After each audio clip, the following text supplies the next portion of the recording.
Hey everyone, it's Kristen. Today we're going to be talking about this. And if you saw like my other video on the DC version of this book, thank you. Like I said, I got this from Costco for Christmas. It's a really cool book. It tells the story of, this one was actually 2007, so it was 1 year before the DC one.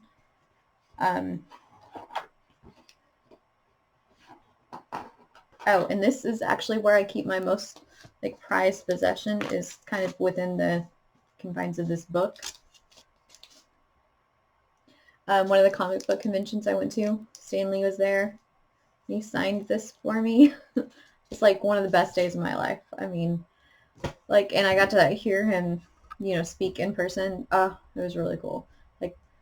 Like I said, hands down, one of the best days in my life, as sad as that might sound, but it was just, it was awesome. It's amazing. So as we talked about in the DC Vault book, pretty much the creation of Superman in 1938 kind of started the whole superhero revolution. It started, I mean, it was definitely the beginning, but it wasn't like a full forced superhero invasion, so to speak. That didn't come till later. I mean, basically the formula was for Marvel, which was timely at, the time in the 30s and 40s, and DC. What they did was whatever subject was popular at the time, they just produced like tons of comics about it. Like, it didn't matter, and they just like oversaturated the market. And that's why like during the 50s, like, readership dipped, because everyone got tired of reading about the same thing.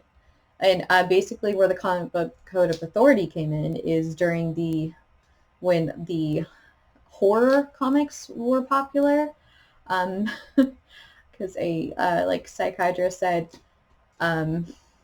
like, all these messed up, disturbed kids that were, at this hospital, they are all comic book readers, so that must be the cause. And so that's where the comic book code of authority came in, and so they changed the horror comics to mystery comics. And they could have ghosts, but they couldn't be like scary ghosts. They couldn't be like, horrific ghosts, so to speak. So that's kind of a little bit of a background on that. So basically the first, I would call it, superhero that Marvel, which was, like I said, timely comics at the time, was the Human Torch and Namor, the Submariner. And like in this comic book, they have like concept pages from his battle, Namor's battle with the Human Torch, which I think are pretty cool. Like, it has notes at the top, like suggested page 1 for a 20-page story.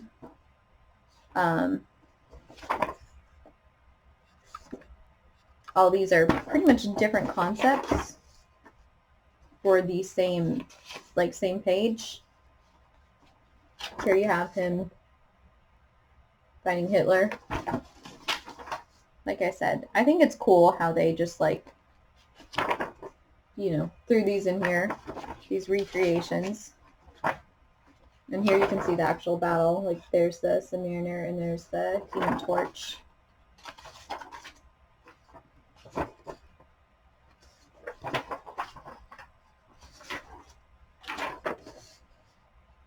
Like I said, they have notes on them, like, oh, this should be, all in, like, mostly in this color to bring out this color. And so I think that's pretty cool.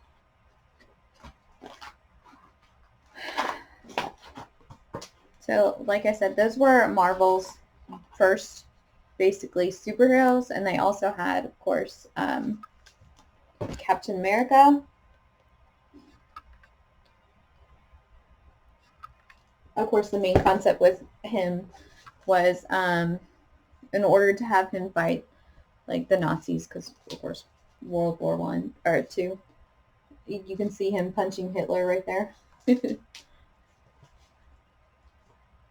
Which And then they had like all kinds of basically um, American style like superheroes. Like they had Miss America who could fly.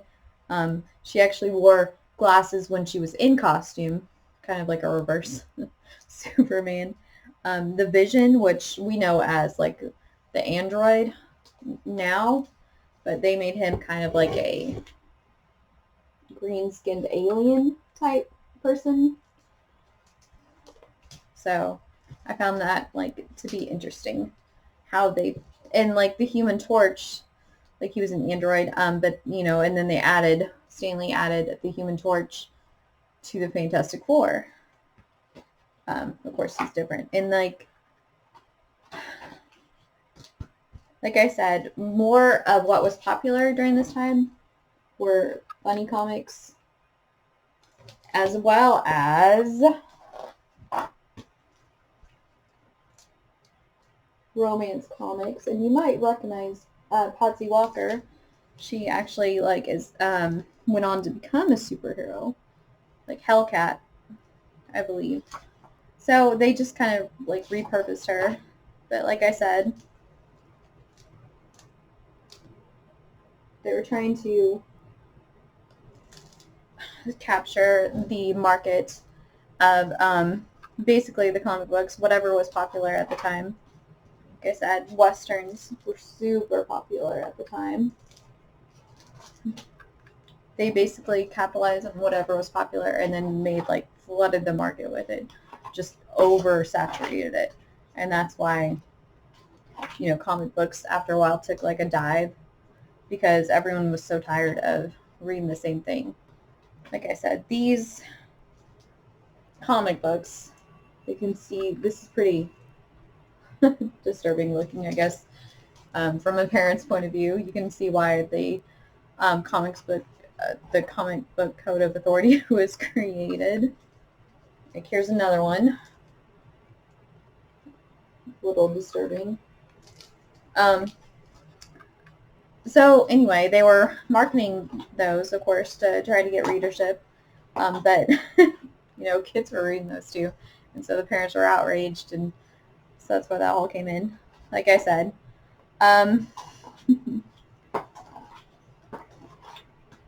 oversaturated it, so then they had to make them into, just mystery tales instead of actual, horror comics because that wasn't allowed anymore.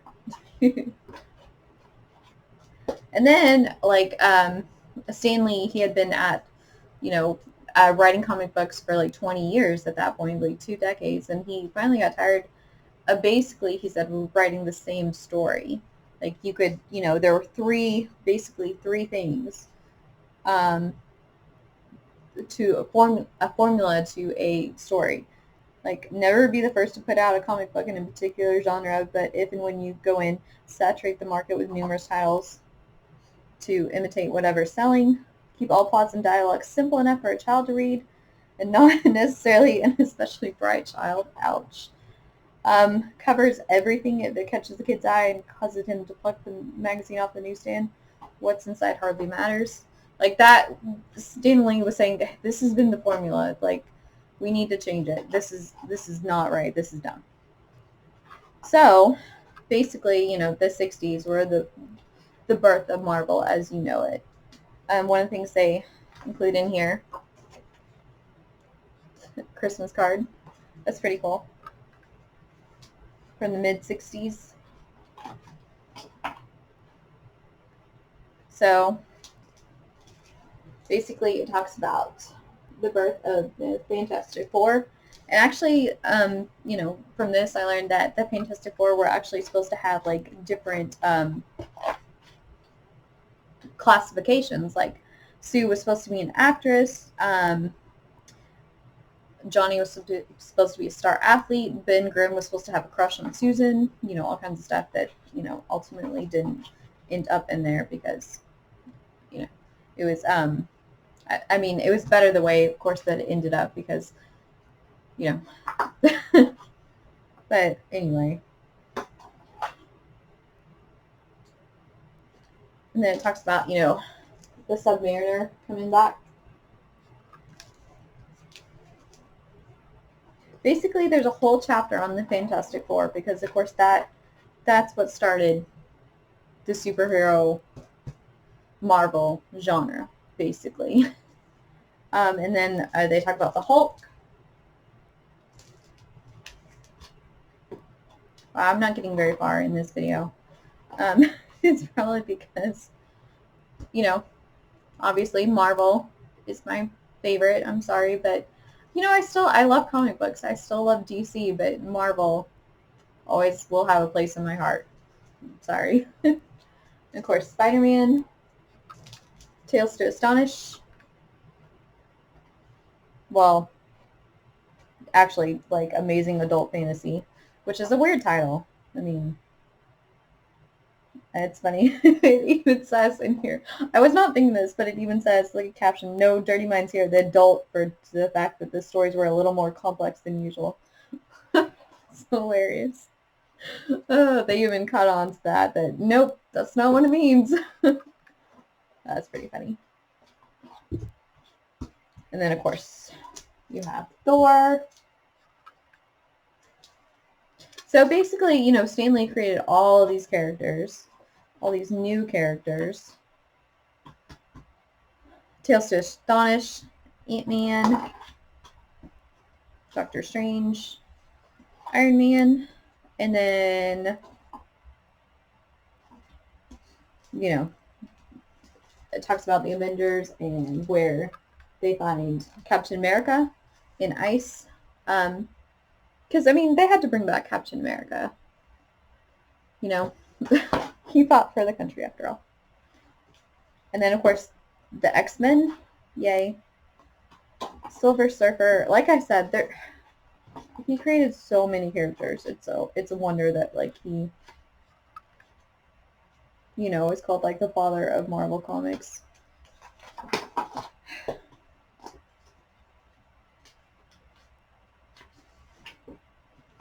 Oh, so there was the thing called the Mary Marvel Marching Society. Wow, that's like a mouthful.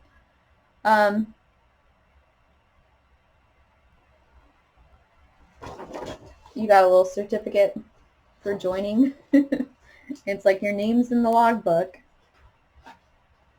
And it like sent out welcome kits. And they paid $1 to enter the society, and then like a 75 cents every year after that. And it had like sent out little promos.